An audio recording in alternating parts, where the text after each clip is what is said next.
My girlfriend was laughing on a call, saying, "He's going to propose on Valentine's Day, and I'll reject him and make him pay the bill."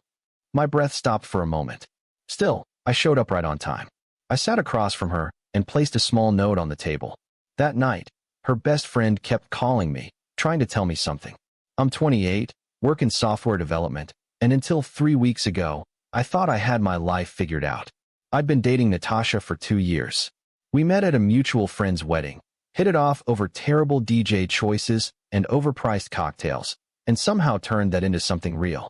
Or at least, I thought it was real. Natasha was the type of person who commanded attention without trying.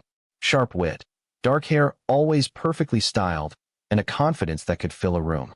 She worked in marketing, traveled constantly for campaigns, and had this way of making you feel like the most important person in her world when she looked at you. Until you realized she looked at everyone that way. The cracks started showing around Christmas. Small things. She'd check her phone obsessively during dinner, laugh at messages she wouldn't share, cancel plans last minute citing work emergencies that never quite added up. I ignored it, told myself I was being paranoid, that relationships go through phases, that her job was demanding. I remember one night in early January, we were supposed to have dinner at my place. I'd spent 2 hours making her favorite pasta from scratch. She texted at 7 saying she'd be late, then 8, then 9:30, saying she was too tired and would just head home. I ate alone, stored the leftovers, and told myself it was fine. Work was stressful for her. She needed space. Looking back, I was making excuses for someone who'd already checked out. Then came February 10th. I was working from home, laptop open on the kitchen table, when I heard her voice drifting from the bedroom. She was on a call, probably didn't realize I'd come back inside after taking out the trash. Her door was slightly ajar. "Valentine's Day, yeah? He's been hinting about it for weeks. I know exactly what's coming." Her laugh was light, almost musical. "I'm going to let him do the whole romantic dinner thing. Wait until he pulls out the ring, and then just no. God, can you imagine his face?" I froze in the hallway, grocery bags still in my hands. The best part? He'll be too mortified to make a scene, so he'll just pay the bill and leave. I'm thinking that new French place downtown, the one with the tasting menu. Might as well go out with a bang, right? I've already got my eye on someone else anyway. My hand was on the doorframe. I should have walked in, confronted her right there. Instead, I stood there like an idiot, listening to her plan my public humiliation like it was a corporate strategy. No, I'm not being cruel, I'm being practical. The relationship's run its course. He's nice, but boring. Too predictable. And honestly, I can do better. The words hit like physical blows. Boring. Predictable. Can do better.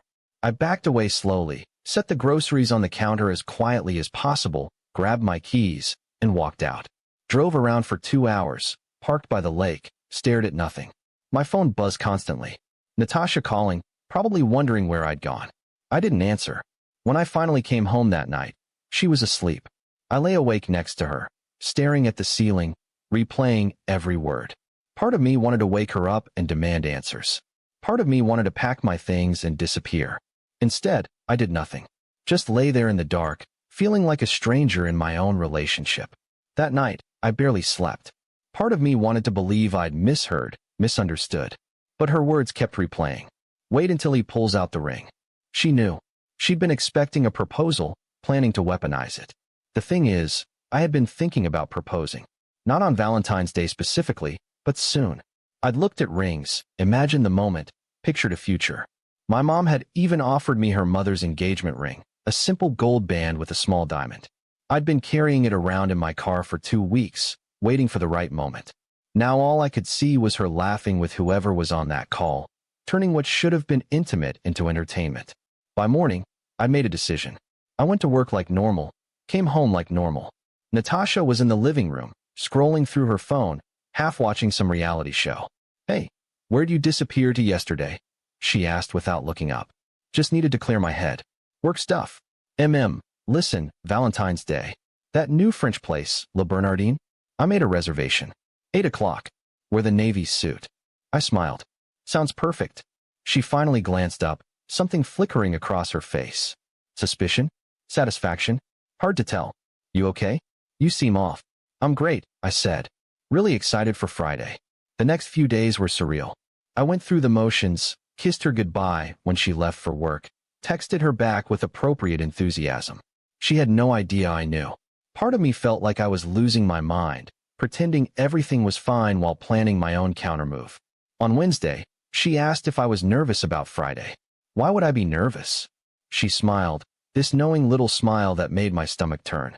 No reason. Just seems like a big night. It will be, I said. I called her best friend, Lauren, on Thursday night. Lauren and I had always gotten along. She was blunt, loyal, and had once told me I was the first decent guy Natasha's dated in years. I needed to know if she was in on it. Hey, random question. Do you know what Natasha's planning for tomorrow? Long pause. What do you mean? Has she mentioned anything? About us. Another pause, longer this time. I think you should talk to her directly. Lauren, I overheard a conversation. I know she's expecting me to propose so she can reject me and make me pay for an expensive dinner. I need to know if you knew. Silence. Then, quietly, I told her it was a terrible idea. She wouldn't listen. She said you'd been getting too serious and she wanted out, but didn't want to be the bad guy. She thought if you proposed, and she said no, you'd be the one who pushed things too fast. I'm sorry. I should have told you. It's fine. Thanks for being honest. What are you going to do? Show up, I said. Right on time. She's going to lose it. Good. Friday arrived. I put on the navy suit, the one she'd requested. I looked at myself in the mirror and barely recognized the person staring back. 2 years of my life, reduced to this. But I felt strangely calm. Focused. I called ahead to the restaurant and made arrangements with the manager, explaining the situation. He was surprisingly understanding, said he'd seen worse. Then I drove to Le Bernardin, parked, walked inside at exactly 8 o'clock. Natasha was already there, seated at a corner table, candlelight reflecting off her wine glass. She looked stunning. Red dress, hair swept up, that confident smile that used to make my chest tighten. Now it just made me tired. I sat down across from her. You look beautiful, I said. You too. Handsome, I mean. She laughed, took a sip of wine. This place is amazing. I'm so glad we're here. The waiter approached. I ordered water. Natasha ordered another glass of wine and started browsing the tasting menu, narrating her choices with exaggerated enthusiasm. Duck confit, seared scallops, some dessert with edible gold leaf. This is going to be incredible, she said, eyes bright. Such a special night. Halfway through her monologue, I reached into my jacket pocket and pulled out a small folded note, placed it on the table between us. She stopped mid-sentence. What's that? Something I wanted you to have tonight. Her eyes lit up. This was it, the moment she'd been waiting for. She reached for the note, unfolded it slowly, milking the drama. I could see her preparing her expression, the sympathetic regret she'd practiced. I watched her face change as she read. The note said, I heard your phone call on February 10th. Every word. I know what you planned for tonight. I'm not proposing. I'm not paying. Your meal is on you. We're done. Enjoy the duck. The color drained from her face. Her hand started shaking. Wait, what? You heard me. You don't understand. I was joking with. Don't. I stood up, adjusted my jacket. You made it clear how you feel. I'm just saving us both the embarrassment you were so excited about. Please, sit down. Let me explain. There's nothing to explain. I hope the tasting menu is worth it. Her voice rose, desperation creeping in. You're seriously going to leave me here? Over a stupid phone call. A stupid phone call where you plan to humiliate me for entertainment? Yeah, I am. People at nearby tables were starting to notice. The waiter hovered uncertainly in the background. You're making a scene, she hissed. No, I said. I'm leaving. You're the one who planned the scene. Enjoy the show. I walked out. Didn't look back. My hands were shaking, adrenaline flooding my system, but I kept walking until I reached my car. Sat there for a moment, gripping the steering wheel, waiting for regret or doubt to hit. It never came. My phone exploded before I even left the parking lot. Natasha calling, texting, then calling again. I blocked her number. Lauren called around 10 that night.